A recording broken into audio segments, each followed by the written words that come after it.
So that was about the pituitary, and you also spoke of growth hormone. अगर किसी बच्चे की height नहीं बढ़ती, doctor Manas, there can be many causes, but what are some common causes of children not growing properly? हमारे देश में growth ना होने का जो कारण है, उसमें से पहले मेरे ख्याल से पहले मैं कहूँगा कि ये कंडीशन है IUGR, जिसको कहते हैं इंट्रा यूट्राइन ग्रोथ रिटार्डेशन, जो मम्मी की ड्यूरिंग प्रेगनेंसी, ड्यूरिंग जेस्टेशन इसकी अच्छी फीडिंग ना हो, मम्मी की कोई बीमारी हो, जैसे मान लीजिए डायबिटीज हो गया, कोई दूसरी बीमारी हो, जिसकी वजह से बेबी को अच्छी न्यूट्रिशन नहीं मिलती होगी, तो उसमें पैदा होते ही उसका वजन लेस देन द नॉर्म, जैसे 2.5 से नीचे होगा, तो उसको हम कहेंगे IUGR. And it is seen that IUGR baby, they take time in growing, and especially if they उनकी न्यूट्रिशन इनिशियल फ्यू इयर्स में अच्छा ना हो तो ग्रोथ और भी डिलेड हो जाएगा. तो that is the most important cause. So इनकी न्यूट्रिशन एंड इनकी मम्मी की प्रेगनेंसी का हिस्ट्री लेना जरूरी होता है. But if we take that aside, दूसरा जो कारण है एक फैमिलियल शॉर्ट्स जैसा कहते हैं, जिसको एक फैमिली के अंदर हाइट का एक रेंज होता है. तो some children will be growing slowly and some children will be growing very tall. But usually mummy और पापा का हाइट कम होने से भी एक रीजन होता है कि फैमिलियल शॉर्ट्स जैसा, जिसमें बच्चा थोड़ा सा सोसाइटी के और बच्चों के कंपैरिजन में शॉर्ट होते हैं, हो सकता है क्लास के सबसे नीचे आएगा हाइट में. That is another common cause. उसका तीसरा जो कारण मैं कहूंगा, I will come to growth hormone later because that is rare. तीसरा जो कारण हमारे लिए इंपॉर्टेंट है, thyroid hormone deficiency.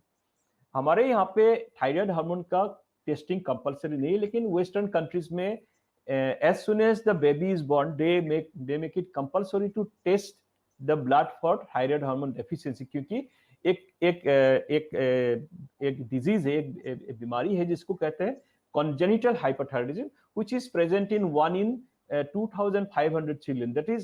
That's a big number for a country like India, where every day we have so many newborns. So there must be many patients who have thyroid hormone deficiency, and it's a treatable cause. इसको treat कर सकते हैं.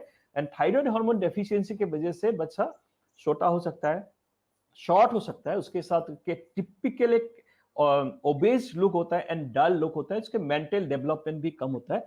तो ऐसा एक condition हो तो उसको जल्द से जल्द डायग्नोसिस करना चाहिए, क्योंकि ट्रीटमेंट बहुत ही आसान है, बहुत ही सस्ती दवाई है, उससे लाइफ चेंज हो सकता है. And that person can contribute to the society by being a normal person.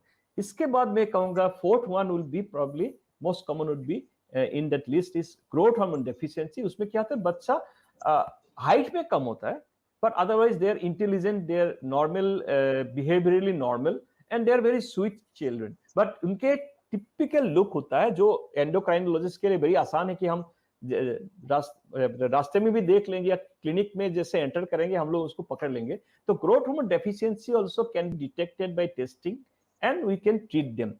But इसमें एक चीज याद रखना चाहिए, इन सब ग्रोथ हार्मोन डेफिशिएंसी न सिर्फ पिट्यूटरी ग्लैंड के कॉन्जेनिटल डिफेक्ट से होता है, बट एक दूसरा कंडीशन है हमारे कंट्री में भी कॉमन है, क्रेनियोफेरिंजियोमा, जो एक कॉन्जेनिटल ट्यूमर टाइप का सिचुएशन है, जो जाके पिट्यूटरी ग्लैंड को कंप्रेस करता है. एंड उसको डिटेक्ट करना बहुत जरूरी है. उसके हम लोग MRI के या CT स्कैन के सहारा लेते हैं. तो मेरे ख्याल से ये 4 चीज हम लोग को याद रखना चाहिए for especially for doctors also who are logging in, I think in differential diagnosis, these 4 conditions in that order should be kept in mind.